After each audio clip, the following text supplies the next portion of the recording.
Hello lovely people, welcome back to my channel in great moments. आज का जो topic है हमारा, उसका नाम है डिप्रेशन। आपको थंबनेल देख के तो समझ में आ ही गया होगा।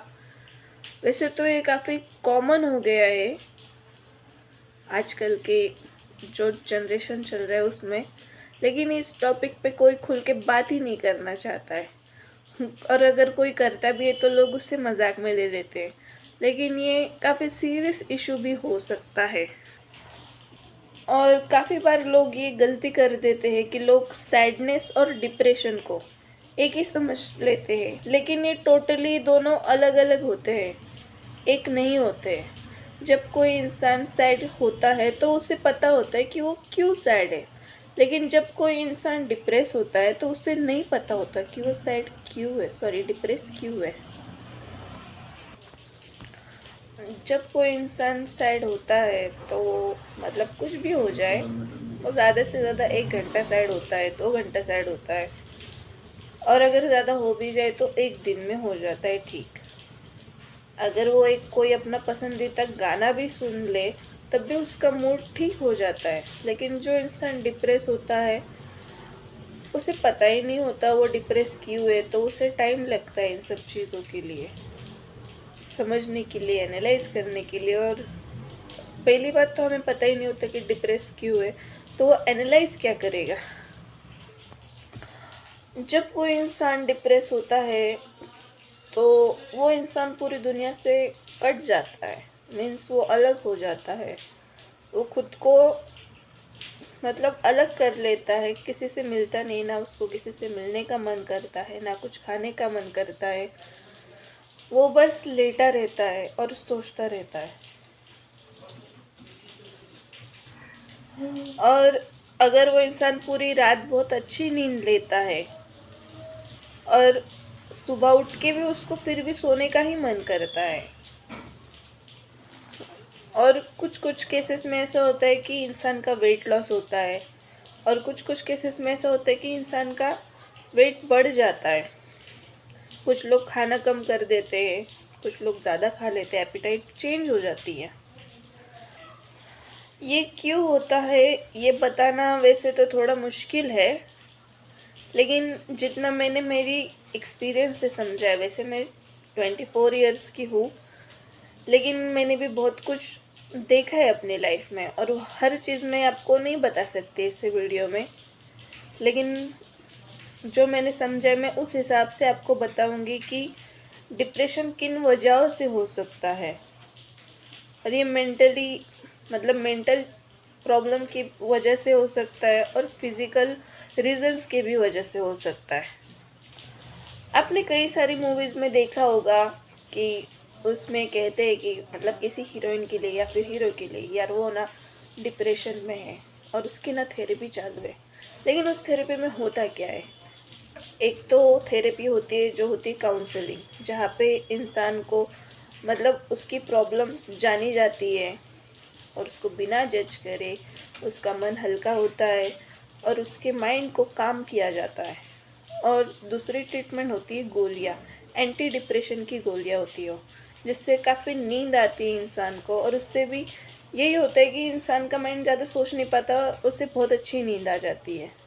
और कुछ कुछ रीजंस ऐसे भी होते हैं कि मतलब बॉडी में केमिकल इम्बैलेंस हो जाते हैं, उसकी वजह से भी होता है। और वो गोलियों की वजह से होता है कि मतलब जो केमिकल रिलीज़ होने चाहिए हमारी बॉडी के लिए ज़रूरी है, कोई मेंटल ट्रामा हुआ है तो उसकी वजह से वो नहीं होते, लेकिन वो गोलियां खाने के बाद वो हो जाते हैं। तो वो एक दूसरी थेरेपी होती है। और अगर आपकी फैमिली में ऐसा कोई इंसान है या फिर आपका कोई दोस्त है जिसके साथ ऐसा कुछ हो रहा है, आपको सिम्टम्स दिख रहे हैं, तो मैं आपसे रिक्वेस्ट करना चाहूँगी कि आप प्लीज़ ऐसे इंसान को कभी भी अकेला मत छोड़िए। और उससे ये कभी मत कहिए कि आप उनकी प्रॉब्लम्स को समझ सकते हैं या फिर फील कर सकते हैं, क्योंकि आप नहीं समझ सकते कि वो किस हालात से गुज़र रहा है, उसकी तकलीफ़ क्या है। लेकिन उसके साथ ज़रूर रहिए। आप उनसे कहिए कि जो भी प्रॉब्लम है तुम्हारी, दोस्त हो, आपका छोटा भाई हो, बहन हो, जो कोई भी हो, आप उनसे कहिए कि अगर कोई भी प्रॉब्लम है तो वो आपके साथ बात कर सकते। कुछ भी प्रॉब्लम हो, सिचुएशन हो, भले ही उन्होंने गलत काम किया हो, लेकिन आप उनके साथ हैं और उनका साथ देंगे और आप उनके ऊपर भरोसा कर सकते हैं। बाकी आपके रिलेशन पे डिपेंड करता है कि आपके साथ उनका रिश्ता कैसा है, वो आपको बताएंगे या नहीं बताएंगे। It's totally up to you and your relationship. आपके साथ जो कोई भी ऐसा इंसान है जिसके साथ ऐसा हो रहा है, आप उनके साथ जाके टाइम बिताइए। उनको जो एक्टिविटी पसंद है आप वो कीजिए, उनसे बातें कीजिए, उनके साथ समय बिताइए, लेकिन एक लिमिट में। ऐसा भी ना हो कि आप पहले उनको बहुत ज़्यादा टाइम देंगे और फिर बाद में आप उनको टाइम नहीं दे पाएंगे, किसी भी रीज़न की वजह से हो सकता है। ऐसे नहीं है कि आप नहीं मिलना चाहोगे, लेकिन इससे उस इंसान को ऐसा लगेगा कि यार ये भी तंग होके मुझे छोड़ के चला गया, उसने भी मुझ पे गिव अप कर दिया, और उससे उस इंसान को ज़्यादा यूजलेस फील होगा। तो जो भी करना है आपको वो एक लिमिट में कीजिए, एक हद में कीजिए, जिससे उनको भी अच्छा लगे, आप भी ठीक रहो, क्योंकि आपकी भी एक लाइफ है। आप अच्छे रहोगे तभी तो आप सामने वाले की हेल्प कर पाओगे। तो आपको खुद की हेल्थ का भी ख्याल रखना है। ऐसा नहीं करना कि खुद भी डिप्रेशन में चले जाओ उनकी हेल्प करते करते, ठीक है। और अगर आप ज़्यादा कुछ नहीं कर सकते तो उस इंसान के साथ आप बस बैठिए, बैठे रहिए, समय बिताइए, कुछ मत बोलिए, बस बैठे रहिए, चिल मारिए। और ऐसी पॉसिबिलिटी है कि कुछ समय बाद, कुछ दिनों के बाद वो आपको अपनी प्रॉब्लम्स बताए, अपने थॉट बताए, लेकिन आपको उनके जो भी वो आपको बताए उसके ऊपर डायरेक्ट रिएक्ट नहीं करना है, उनको जज नहीं करना है। और मैं आपसे रिक्वेस्ट करना चाहूँगी कि अगर सिचुएशन बहुत ख़राब है तो प्लीज़ आप प्रोफेशनल हेल्प लीजिए, ये बहुत ज़रूरी है। क्योंकि ज़्यादा बड़ा सीरियस इशू हो जाए तो बात सुसाइड तक भी जा सकती है। और ये बहुत सैड बात है हमारे इंडिया की कि बहुत सारे इंडियन पेरेंट्स को पता ही नहीं होता है कि उनके बच्चे डिप्रेशन में हैं।